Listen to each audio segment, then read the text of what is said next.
The coffee is already made, and I don't remember making it. Not this morning, not any morning this week. It's just there when I wake up, hot, measured to exactly the level I pour, sitting on the left side of the rack in the mug I use every day. I keep telling myself I'm doing it in my sleep. I keep almost believing it. I'm a data auditor. 12 years. My entire professional life is the practice of finding what doesn't belong, tracing the anomaly back to its source, and documenting it with the kind of precision that makes other people's eyes glaze over at dinner parties. I live alone. I have for 4 years, since the divorce. Not a violent thing, just a slow deflation. The kind where you both realized you've been performing a life rather than living one. She took the dog, I kept the apartment. I kept the schedule too. Alarm at 6:40, coffee, out by 7:22, dinner at 7:15, bed at 10:30. Precision was company. A routine is a thing that expects you home. I was, by every measure I trusted, completely fine. There are 3 chairs at my kitchen table. I own 2. I don't know when the third one appeared. That's the part I can't metabolize. Not the chair itself, but the gap. The fact that I, a person who notices everything immediately or not at all, had been living alongside something without seeing it. It was a Tuesday, 7:18 p.m. Reheated pasta going cold. I looked up from my phone and felt the wrongness before I understood it. That particular cognitive vertigo when your brain registers a discrepancy before your eyes do. The chair was tucked neatly against the far side of the table. Dark wood, ladderback, almost matching mine. I checked the door. Locked. Windows? Locked. No dust on the seat, no store tag, no scratch I recognized. I put it in the hallway and told myself, lapse, sleep deprivation, long hours. I went to bed at 10:30. At 2:17 a.m., I woke to the sound of my front door. Not opening, closing. I lay still for 11 minutes. I watched the clock the way you watch a wound. Then I walked to the kitchen and turned on the light. The chair was back at the table. I installed a camera the next morning, angled at the front door, the kitchen entrance. I watched the feed for 3 nights. Nothing entered, nothing left. On the 3rd night at exactly 2:17 a.m., the chair moved. I have the footage. I've watched it 47 times. One frame, chair against the wall. Next frame, chair at the table. No blur, no gap, no motion in between. The microwave clock behind it reads 2:17. The refrigerator hum on the audio track doesn't even stutter. I stopped eating at the table after that. I started cataloging everything else. My coffee mug, placed right, found left. A book, face down, now face up, same page. The bathroom mirror, slightly crooked for 4 years from where I'd half-heartedly screwed it in, now perfectly level. Small corrections, quiet adjustments. Something in my apartment was tidying up after me, something that found my chaos considerate enough to fix.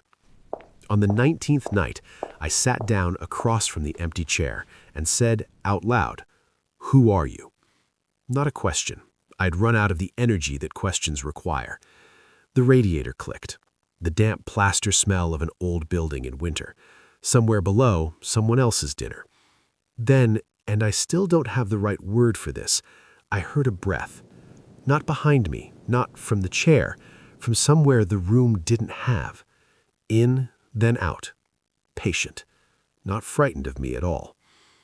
That's when I went back through the photographs. 12 years of audit work teaches you one thing above everything else. If you want to find when something started, you have to be willing to look further back than feels reasonable. I went back 4 years, to the first week in the apartment. A photo I'd sent to my ex-wife. Look, I'm settling in. See the bare walls, the 2 chairs? And there, half hidden behind the open pantry door, a 3rd chair. I had to sit down on the floor, not because it was there, because of what it meant that I hadn't seen it. 4 years.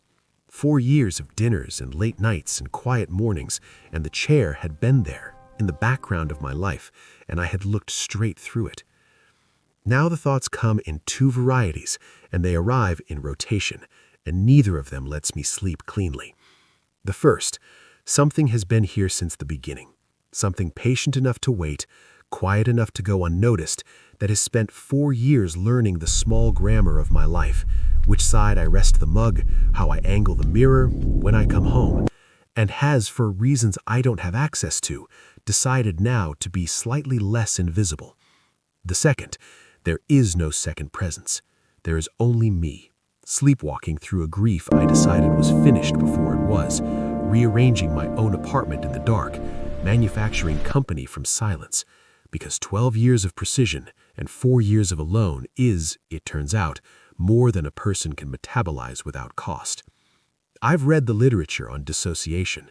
I know what isolation does to pattern-seeking brains. I know the difference between a haunting and a hunger. I just can no longer tell which one I'm living inside. I still live here. I want you to sit with that for a moment.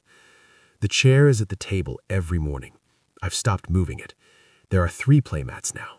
I don't remember buying the third one, but it seemed wrong to not have it, the same way it seems wrong to leave a door half open. The 217 sounds have become familiar, that small exhale of the latch, those 11 minutes of stillness before I allow myself to get up. I've started thinking of them as a kind of schedule, a routine that expects me to stay. Go back to the beginning. The coffee already made, already at the level I pour, already on the left.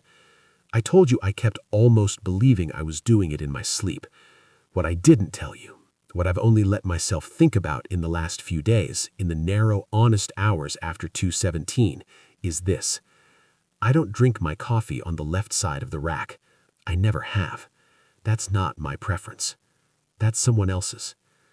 This morning when I came to the kitchen, both cups were there, steam rising from each one, placed across from each other at the table with the kind of quiet neatness I recognize now, the neatness of someone who has done this many mornings.